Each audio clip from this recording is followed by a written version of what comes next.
My name is Kyle Johnson. I am the Director of Strategic Initiatives for the Indiana Destination Development Corporation. You probably better know us as Visit Indiana. Later on in the webinar, John Hayden, our grants manager, will speak. He is with the Lieutenant Governor's Central Business Office, and he is an incredible resource for our grant programs.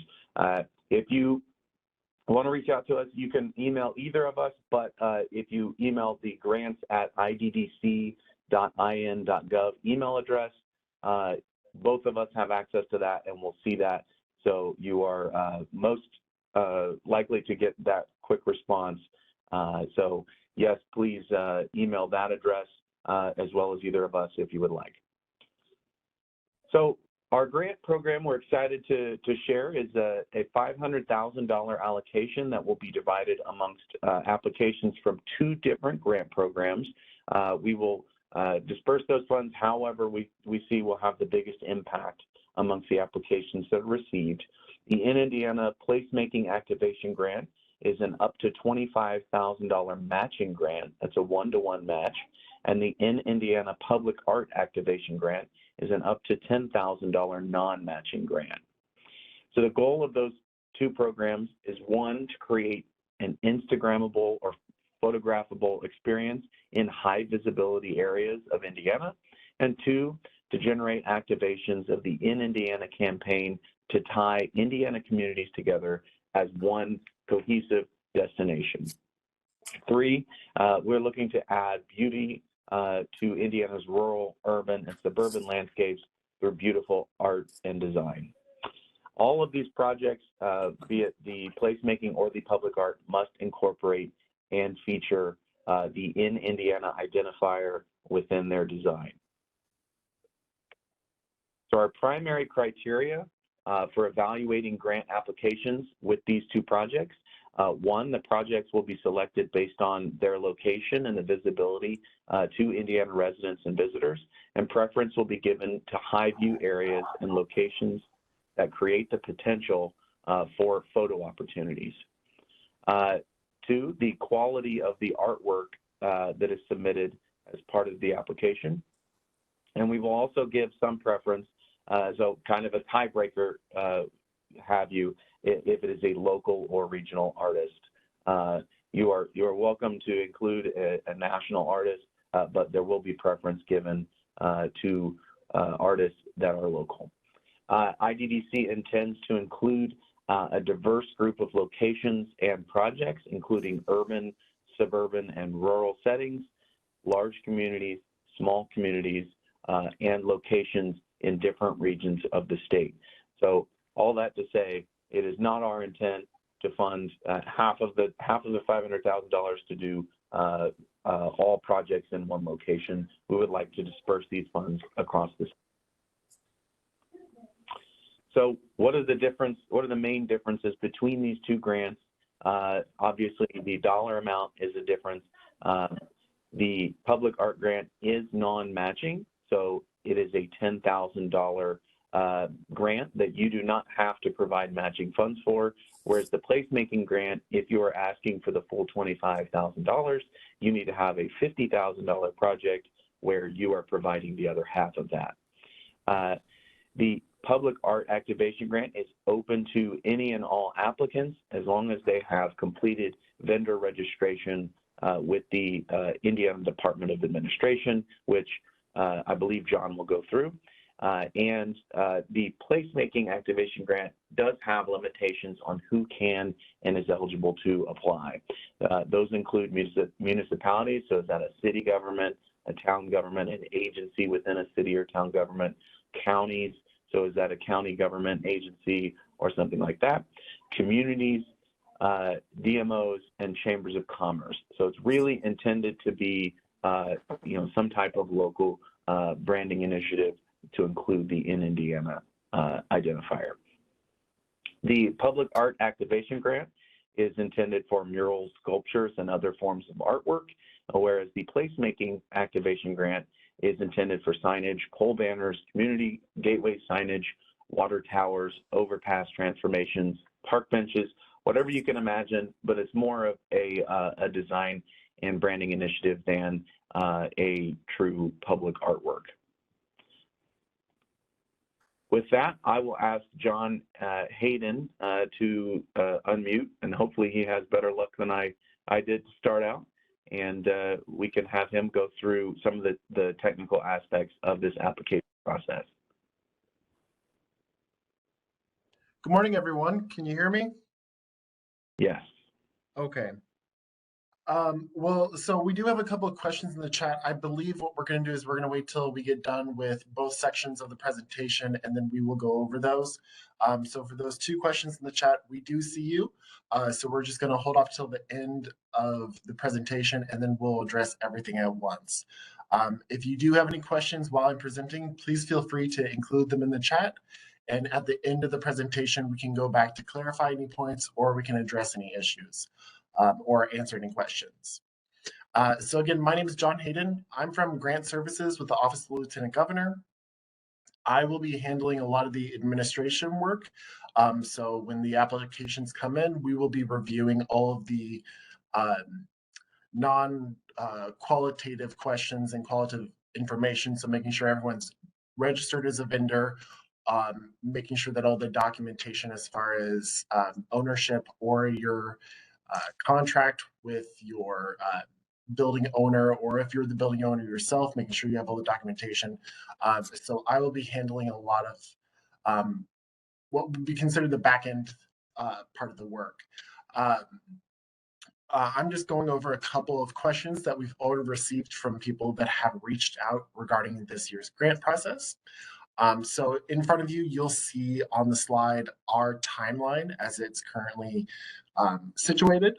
So on January 4th is when we opened for applications.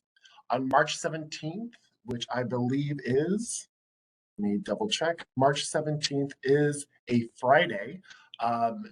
We will have a application deadline at 4 p.m. That will give us enough time to start doing the registering for all the grantees.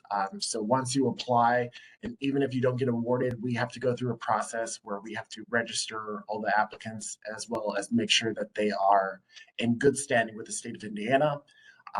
And government work takes some time, so we're going to have a hard deadline at that 4 p.m.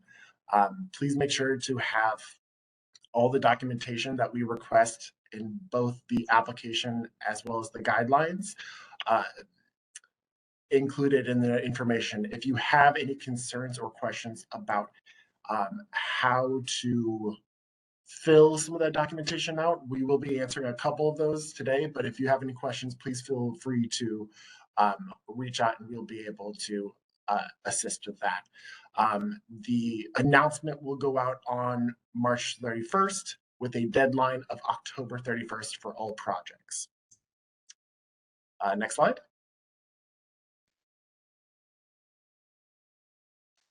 So talking a little bit about our timeline again, just to give an overview for a lot of the grantees, because this grant project in particular, we have a lot of people who are first-time grantees for a state grant or for working with our agency.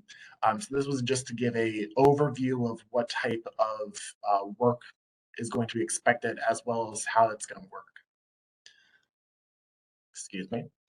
So after you receive your award letter, which will come out, there'll be a formal press release from Indiana Destination Development Corps, where they will announce what the awardees. We will be sending out a formal letter. This will be done via email. As you've probably seen on the application, it says lead applicant. Whatever email that you put in for that will be the email that will be used for all communication going forward. So please make sure that whatever that email is, it's one that is checked and is one that is used quite frequently. One of the things that we have noticed with working with other grants, especially with people or communities that may not work with state grants as often, for this year, we're coming up with a grant guide packet. You will actually be receiving it along with your award letter. As you see in this timeline, there's a lot of documentation, like a grant agreement, vouchers, completion reports. So that grant guide packet will actually be a how-to guide on how to complete all that documentation. After you receive your award letter, you'll then receive a grant agreement, which is a formal contract with the state of Indiana. It will be sent to the lead applicant to sign. The signing process goes through a website called DocuSign. You will have to fill it out on the website itself. So it's not a thing where you can download it and print it out, scan and send it back in. For this specific one, it will go through a website called DocuSign, where the lead applicant will need to sign that information. After that agreement or contract has been signed, it then needs to go through an internal approval process, which is about 2 to 4 weeks. To be able to get the voucher, the first voucher, which is in the next part, you will need to have the grant agreement completed. So there is a time period. It's about a 2 to 4 week internal approval period. So before you get your first 75% of your grant funds, the grant agreement will need to be signed, completed, and approved internally. So sooner that you get that back to us and sooner it gets all signed, sooner that we can then give you your first round of money. The first voucher is going to be the 75% of your awarded funds. It's a emailed PDF that will be signed by the lead applicant. And once it's returned, it takes about a 2 to 3 week turnaround for our internal accounting department to verify that information and then transfer the money to the individual awardee's bank account. This will be the notice that you can start your work and start accruing information that can be used for the financials. So the work is started. You have some of your first chunk of money.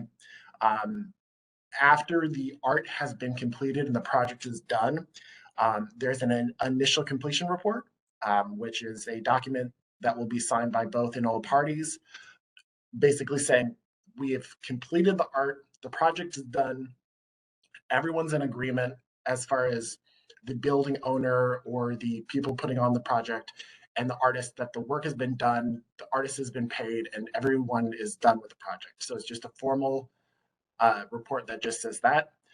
You'll also send pictures of the of the final art piece to the Indiana Destination Development Corps for approval. Again, just to make sure that what they agreed on in the grant agreement and the award letter was done and is to their liking, that there's no other adjustments that need to be made or any additional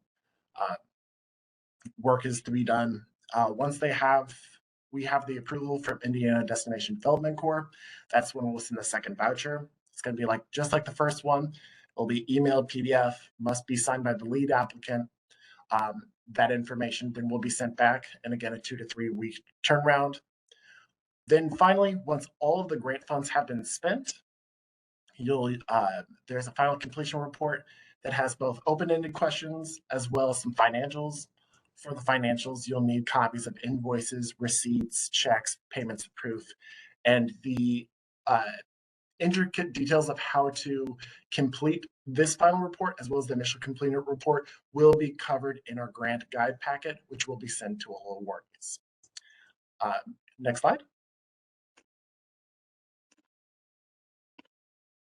This is just touching base because we've had some questions about eligible and ineligible expenses. So if you have any questions, please feel free to put those in the chat and we can go over those at the end of our process. So please make sure to put that in the chat and we'll be able to address those. Give it a moment.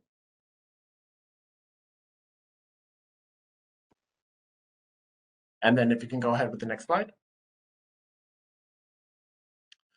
So we have had a couple questions regarding the IDOA bidder registration verification.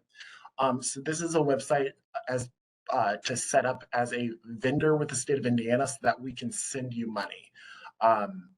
There's two parts to it. There's going to be the W-9 and the direct deposit form, as well as the bidder registration. So there is a link that is provided on both the application as well as the guidelines. And people have asked, not knowing really how to look at the website. But the idea is that once you go to this website, near the bottom of that page, just right in the, actually just in the middle, it will say bidder registration list. You'll click that button that says register bidders list, and it will give you an Excel document.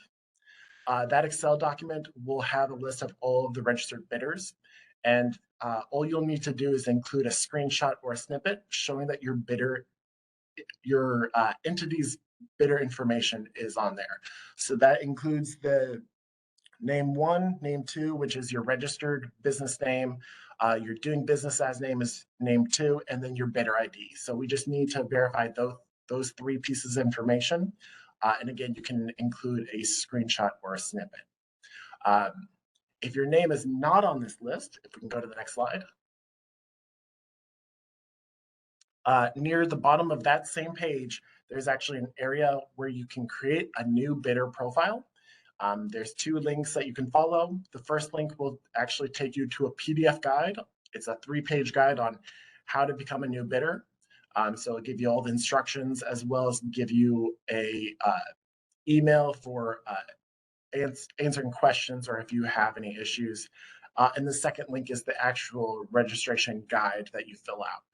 Once you're registered, then you would just go back to the first page, pull up the Excel spreadsheet. The Excel spreadsheet does get updated weekly. So if you, for instance, get registered on a Friday, you might not be shown up until that next Monday. So they do update that list at the beginning of every week. If you are wanting to apply for this, I would do it sooner than later. From my understanding, there is only a week turnaround period for the application. However, as we get closer to the deadline, we don't want to risk anything, as we will need you to be registered as a bidder at application. Okay. And then our last two are one of our other parts of the one of our other things that we've had a lot of questions about is W-9s and direct deposit forms. So these are copies of what we are looking for in these. The W-9 form is a federal form. To be able to, if you're looking for a blank one that you can complete for your business, the best option is by Googling blank W-9. The first option that shows up on Google is a blank PDF that is supplied by irs.gov. Conversely, the direct deposit form, we're looking for the Indiana direct deposit form specifically. The best option can be found on the Indiana direct deposit form in Google, and it will be supplied by forms.in.gov. This information would be filled out by your accounting or by your administration departments, and then would be returned to us that application.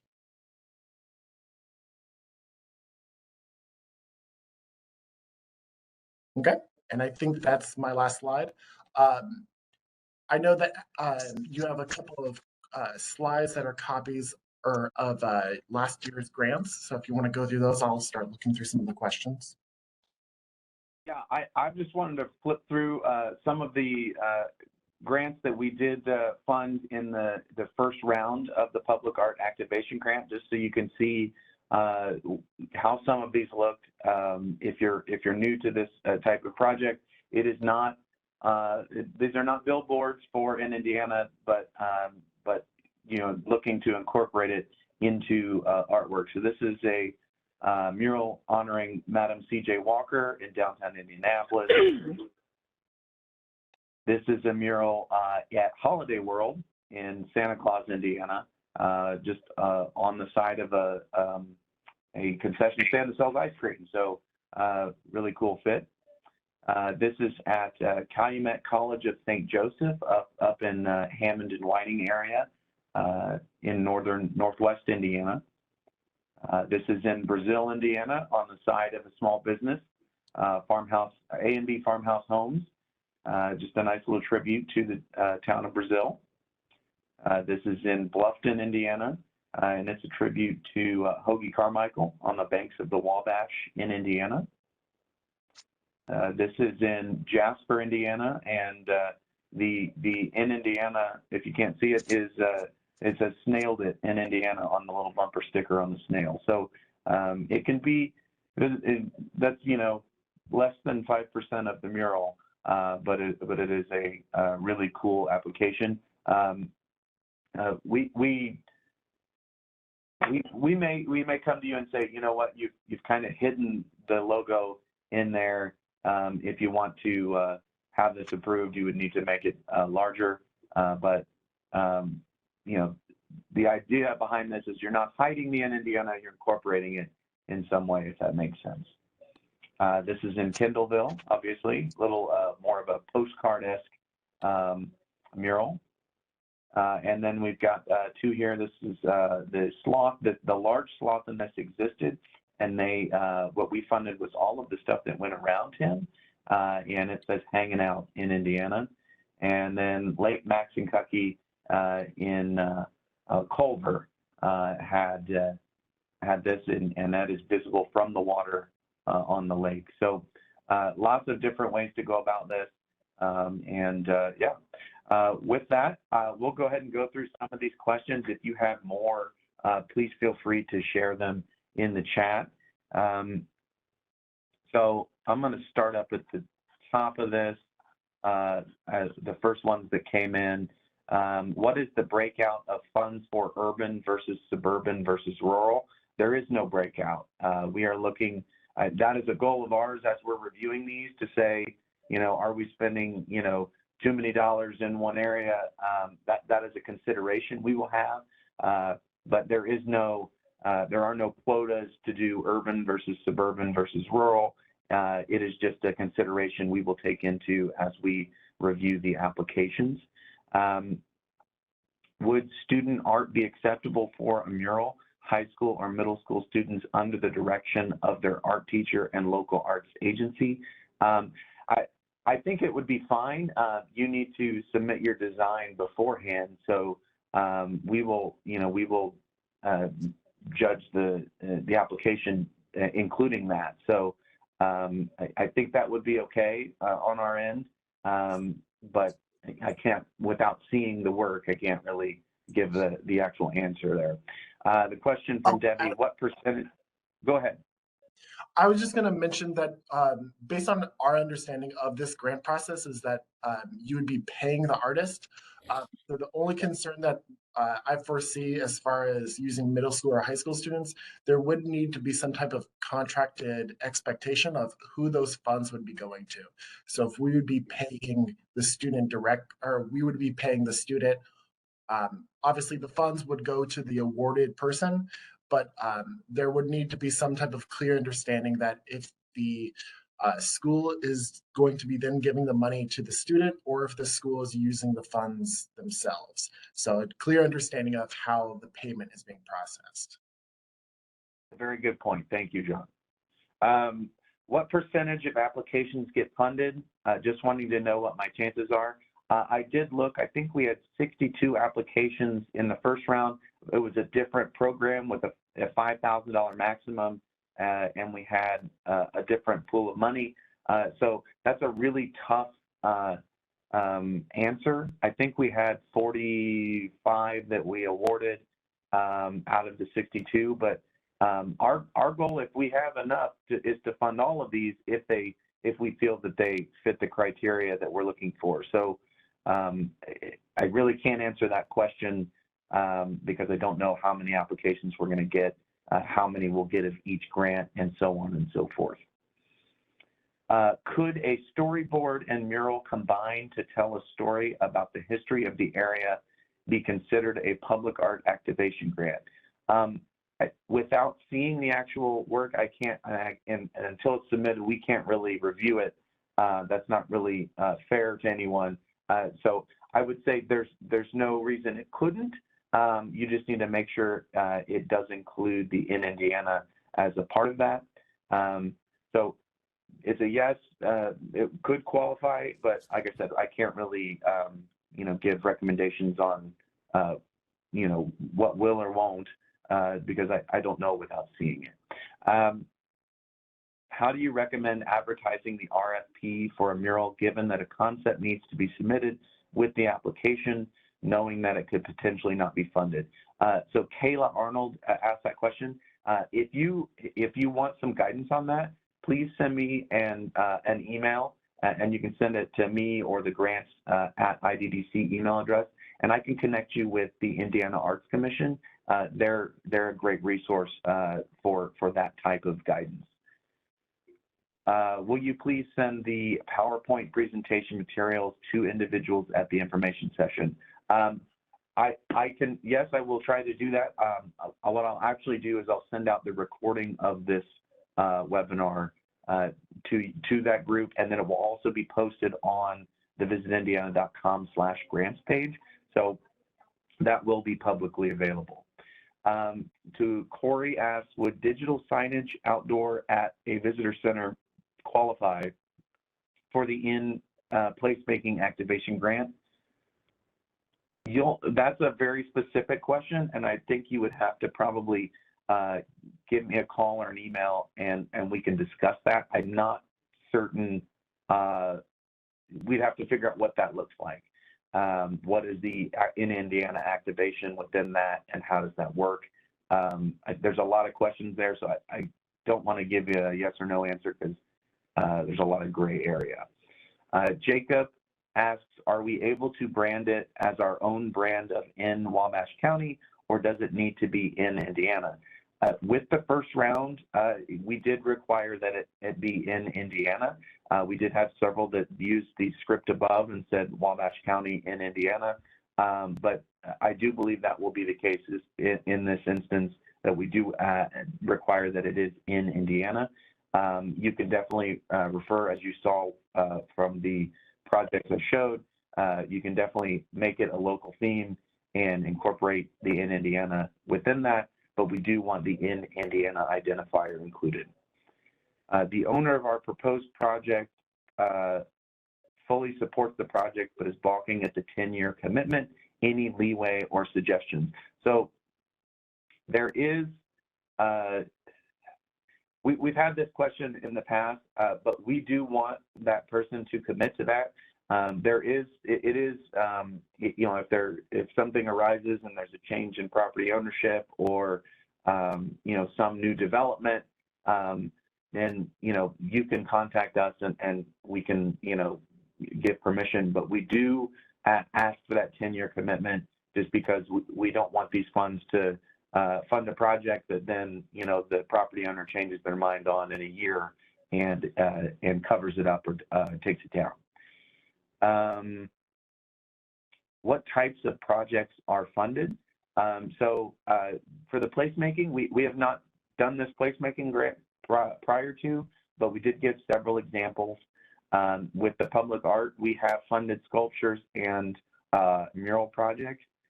If you go to visitindiana.com/grants, there is a link there to view all of those projects we funded in the first round. We did a series of sculptures within a roundabout. We did a sculpture at a public park. So there are lots of different ways to use these grant funds. And honestly, it will be what is the most creative and unique ways that people submit with their applications, and we'll select among those. Will there be a second round of applications this year if we can't find an artist prior to March? I do not have a great answer for that. So I don't want to say yes or no. I doubt it as far as this year, but there's a possibility that in the year following we might. But like I said, I don't know. Regarding the placemaking grant specifically, can you clarify the expectations as far as proportion of artistic content versus landscaping contractor work? That's a very specific question. Please send us an email, and I think it's case by case. I don't want to. We don't want to give guidelines that restrict your creativity with it, if that makes sense. I think that, yeah, you just have to, when you see it, honestly. But send us an email and we can connect and hear through what you've got in mind and kind of tell you if you're on the right track. We would ask for funds for scholarships for the 5 students who made the mural. Oh, this is about the students. So if I may interject, that John, yeah, so any information regarding that would need to be covered at application. So it does ask for a contract. So you would need to supply that as a narrative, either as a letter from the school or from the school board, saying what you intend to use, what you would use the artist commission funds for, so that we have a clear idea of how that money is being used. So again, in place of a contract, if you're wanting to set up a scholarship fund, that information and those details would need to be supplied with the application as a formal narrative, and then we would be able to judge from there if we would move forward with that specific project. Does this grant happen at the same time each year? A conversation is just starting here, and our first meeting with the artist is until April. We wouldn't have the details until the end of the year. Like I said earlier, I'm not sure if it will happen. This is our second year doing this project, so it's possible it continues, but it is also possible we use grant funds in a different way. So I don't want to give a yes or no on that. I can tell you we're doing it now. I don't know exactly what we will do a year from now, unfortunately. Also, so they also, with the grant funds for the school project, would ask for stipends for the teacher and the local art agency. I'll let John answer, but I do know that that would need to be for if the work the teacher is doing for the art. We are not, this administrative funds are not eligible for this. So that's a little, that's more John's area than mine. But probably if you reach out to us, we can have a conversation to go through the specifics and see would things qualify or not. Would artistry lighting on a mural with the In Indiana logo also projected on an existing mural qualify? So this would be light, a light projection of the In Indiana logo. Guinevere, send us send me an email. And let's. What would you say? Similar to a Blink environment where you're taking an existing mural and just highlighting it in a different way as an attraction, but also projecting the In Indiana logo on that mural, which is an opportunity. I mean, I don't want to say no, but I'd like to hear more. So let's connect and talk it through, and then we can talk about that. It sounds really cool. Sounds like a cool idea that we would be interested in. What were the match requirements? The placemaking grant is a 1-to-1 match requirement, and the public art there is no match requirement. So the public art is 10,000 non-matching, and then the placemaking is up to 25,000 1-to-1 match. And that's all the questions. Do we have any more questions? I would love to answer them. I know I went through them really quickly, so.